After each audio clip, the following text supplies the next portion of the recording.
individu yang tak pernah merasa menjadi seorang juara WWE, iaitu mendiang Owen Hart, adik kepada Bret Hart. Owen ini, walaupun beliau ni adik bongsu kepada adik-beradik Hart yang lain, saya rasa gaya gustinya itu tidak jauh berbeza berbanding abangnya Bret Hart lah. Tapi sayang sekali Owen tak pernah diberikan satu peluang untuk nak menonjolkan dirinya. Seringkali daripada sejak awal pembabitannya di WWE, beliau memang di-overshadow oleh Bret Hart, abangnya lah.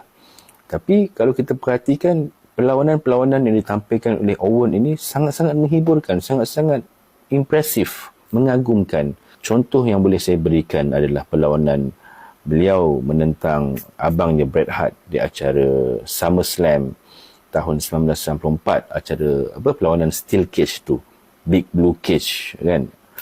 Perlawanan itu, wow, ketahanan Owen itu menyamai dengan bintang-bintang era sekarang di NXT, AEW dan sebagainya kan.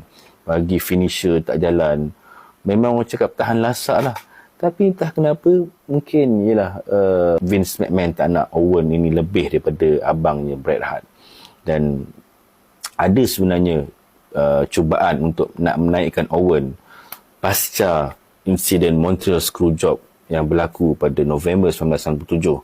Once Bret Hart dah belah ke WCW, masa tu Owen tinggal seorang. Abang-abang dia yang lain, abang ipar dia, British Bulldog, Jim Anvil, Neil Hart pun semua ikut Bret ke WCW bagi nak melahirkan protes terhadap Vince McMahon yang telah men-screw Bret Hart di acara Survivor Series tu lah.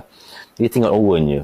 Lagipun Owen masih bagi kontrak. Ada cubaan untuk nak menaikkan Owen, tapi entah kenapa ia tidak menjadi realiti.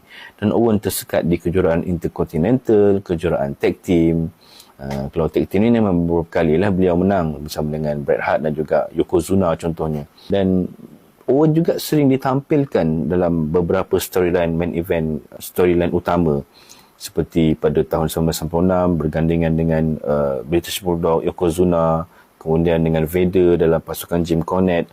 Tapi tetap tidak dapat mengangkat nilai Owen itu di mata promoter dan juga booker, khususnya kepada Vince McMahon lah. Dan sehinggalah beliau mengalami tragedi kemalangan, jatuh daripada ceiling di acara Over the Edge tahun 1999 yang meragut nyawanya.